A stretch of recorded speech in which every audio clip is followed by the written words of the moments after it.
Hola jóvenes de Tierra Deseable, bienvenidos a este nuevo episodio de nuestro podcast Tercer Espacio. Hoy vamos a estar hablando de un tema muy relevante para nuestra iglesia, para nuestra comunidad, y tengo una invitada especial. Hoy nos acompaña Claudia Marcela Osorio. Hola Claudia. Hola Dani, ¿cómo estás? Bien, feliz de tenerte hoy acá. Por fin se nos da el poder ajustar agendas y coincidir. Hacía un mes tal vez larguito que queríamos tener esta conversación. Vamos a pasar de una vez al tema. Vamos a estar hablando acerca de qué significa ser mamá soltera en el contexto de una vida de fe, de una vida cristiana. Así que iniciemos con la pregunta, ¿por qué? ¿Por qué crees que es importante hablar de esto en el contexto de la iglesia? Bueno, pues como sabemos, pues en la Biblia siempre nos han enseñado, y pues desde Génesis vemos que Dios creó hombre y mujer para ser una sola carne y pues eso es, digamos, conformar la familia, y esa es la estructura que Dios ha creado. No nos ha creado para estar solos, para tener hijos solos, sino para que podamos tener un hogar, y ese hogar pues obviamente levantar unos hijos. Entonces eso es muy importante mirarlo en este punto, porque pues habemos madres solteras por diferentes circunstancias que se hayan presentado en nuestra vida, pero que también vemos cómo Dios nos tiene, como se dice, en su regazo, para siempre consolarnos y siempre como abrazarnos y darnos esa mano amiga.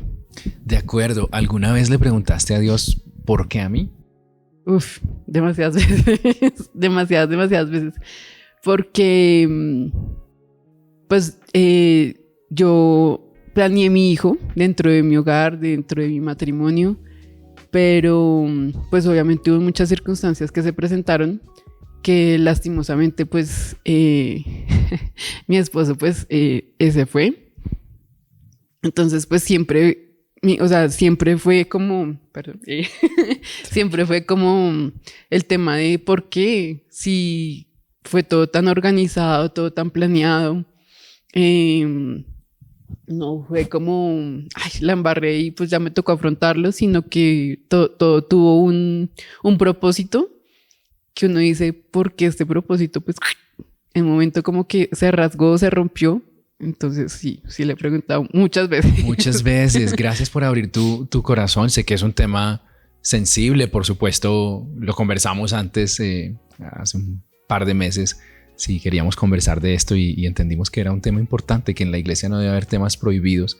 Y yo quiero desde ya agradecerte y honrarte por darte el espacio para hablar de esto en este canal que hemos abierto para que los jóvenes escuchen este tipo de historias.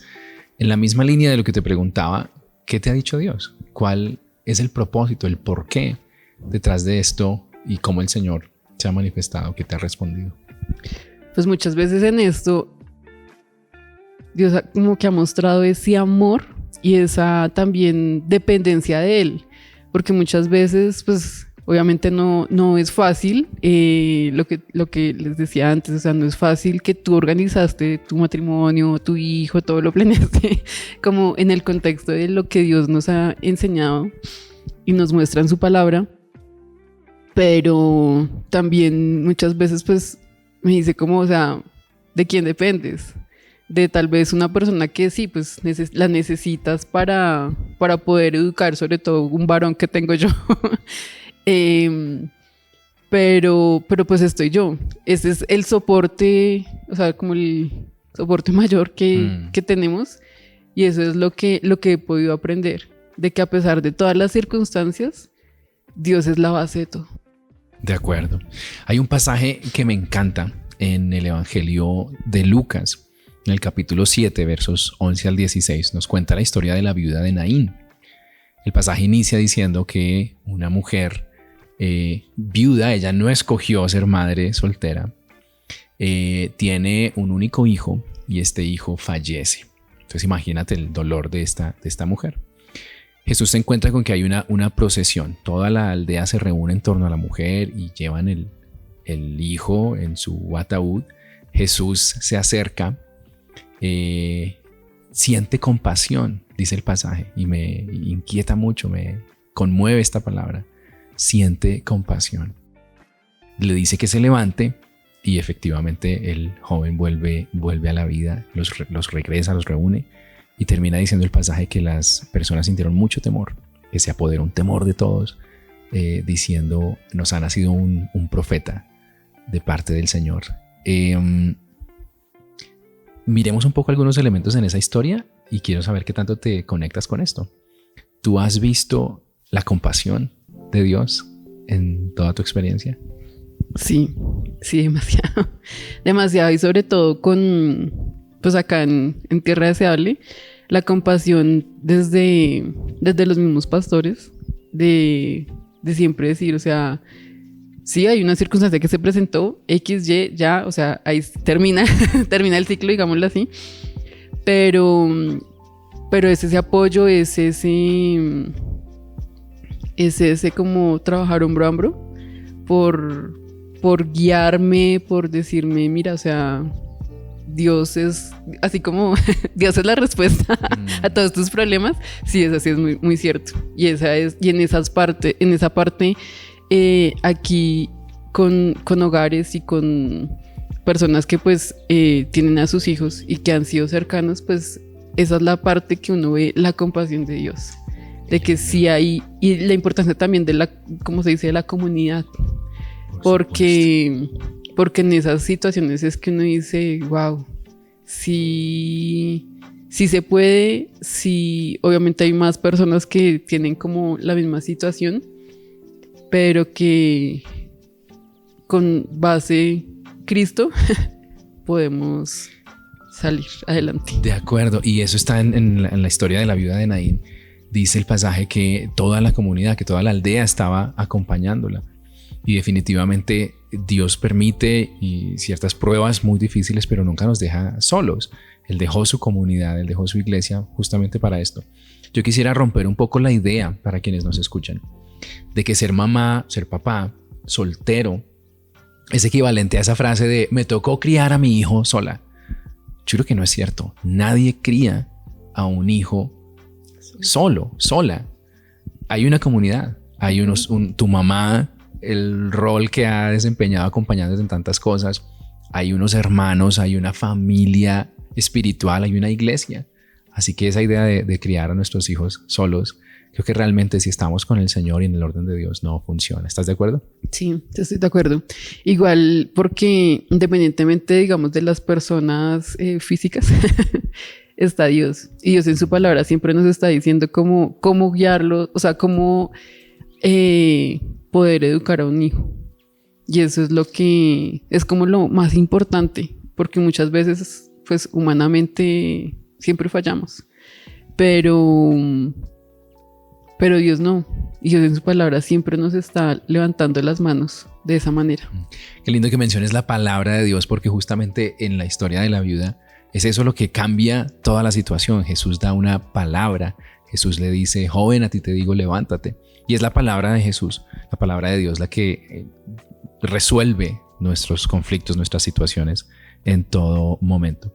Mira que el pasaje termina diciendo que toda la multitud vio lo que había pasado, se dieron cuenta y un temor se apoderó de ellos. Es decir, que fue de gran testimonio para ellos lo que pasó con esta mujer. Su dolor, su experiencia terminó siendo de testimonio.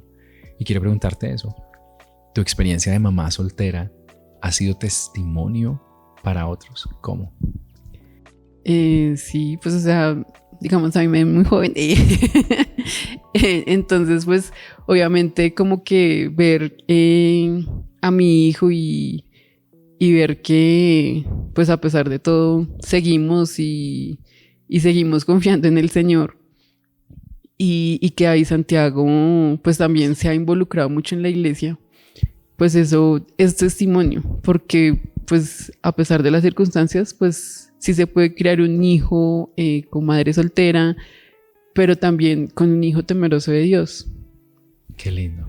Quisiera terminar con pidiéndote algún consejo, palabras de ánimo y desde tu experiencia para los jóvenes que nos escuchan. Sabemos que hay muchos casos, digamos, similares en la iglesia y queremos escuchar este tipo de testimonios justamente para animarnos entre todos. ¿Qué le cuentas a nuestros jóvenes?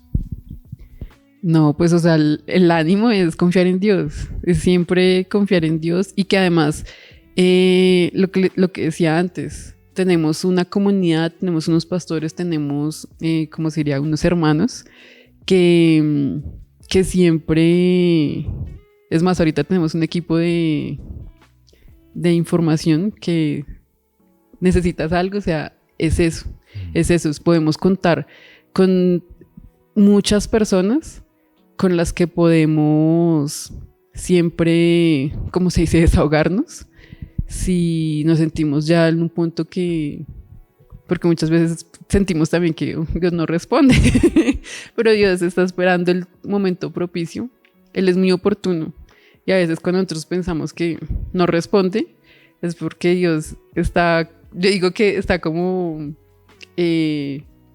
mirando tu paciencia, hasta qué punto eres paciente y esperas de acuerdo. La realidad y en lo que Él quiere decirte. Y en eso también es importantísimo siempre contar con alguien, siempre levantar la mano y pedir ayuda y entregar todo a Dios, confiar plenamente en Dios. Gracias por compartir esas palabras y parte de tu corazón y de lo que el Señor ha hecho en tu vida. Cerramos con una ronda muy rápida de preguntas y de respuestas cortas. Entonces te voy a preguntar 4 o 5 cosas y tú me das una respuesta corta al punto y pensando rápido. ¿Listo? Okay. ¿Tu recuerdo más lindo hasta el momento con David Santiago? Uy, no. ¿Qué viene a la mente? No sé. No, es que son muchas cosas. ¿Su nacimiento? Muy bien. Un momento en el que dijiste no puedo más. Dios, ayúdame. Uy, lo estoy viviendo. Está en una etapa de, yo digo que voluntarioso. Entonces ahí es donde he dicho, Dios mío, no puedo más. Un momento en el que Dios te sorprendió. Dijiste, wow, Dios. Bueno, no puedo hacerla corta, pero sí son momentos en que Dios, o sea, nosotros pedimos algo con David Santiago y Dios lo suple de una manera que no sabemos cómo, dónde. Eso es muy hermoso y eso es extraordinario. Qué lindo. ¿Qué te ha hecho sacar una carcajada enorme en tu experiencia como mamá? ¿Algún momento con tu hijo? ¿Alguna pilatuna? ¿Alguna respuesta curiosa? No sé. Algo que te haya robado una carcajada. Compartir con él y recocharlo mucho a él. Como el bullying santo. El bullying santo. Entonces, eso me hace reír mucho. Qué lindo. ¿Qué pendiente tienes? Algo que quieras hacer juntos o hacer con más personas y dices, eso está pendiente. Un viaje, una experiencia, un logro, no sé. ¿Qué pendiente tienes? Sí, el pendiente que tengo con David Santiago es llevarlo al mar. Ese es el pendiente que tengo, porque no sé ni siquiera cuál mar. A San Andrés, bueno, muchas partes. Bueno, última pregunta. Cuando quieres tomarte un break y es saludable hacerlo, ¿cuál es tu logística? ¿Qué haces? Digamos, para salir con los jóvenes acá de la iglesia, pues siempre como que planeo mucho la agenda. A mí me dicen que soy mucho. Sí. A mí me toca, por favor, organicémonos con tiempo, porque sí procuro de que David Santiago no quede solo, porque hay reuniones y que esté con el papá en ese tiempo. Entonces, eso sí, pues lastimosamente lo organizo muy bien. Muy bien. Dije que última, pero acabas de mencionar a Carlos, el papá de David Santiago. Algo bueno que está haciendo él. ¿Qué? Compartir. A Santiago le encanta poder jugar con el papá y los días que, digamos, es de visita, como se diría legalmente. Él añora solo juego, poder jugar todo el tiempo que pueda. Si son 5 minutos, David Santiago para él es lo máximo. Y Carlos está haciéndolo, su papá lo está haciendo. Qué lindo, hay que siempre resaltar esas cosas positivas que suceden. Un abrazo, por cierto, para Carlos, que seguramente nos va a ver en algún momento. Gracias por este tiempo, gracias por la conversación y a nuestros jóvenes por seguir allí siempre conectados con Dios, animados y de nuevo, más temas. Queremos tener más entrevistas. Ustedes queremos tenerlos acá. Este es un espacio para la iglesia, de la comunidad. Y lo construimos entre todos. Gracias, Claudia, por acompañarnos. No, a ti. Muchas gracias por invitarme.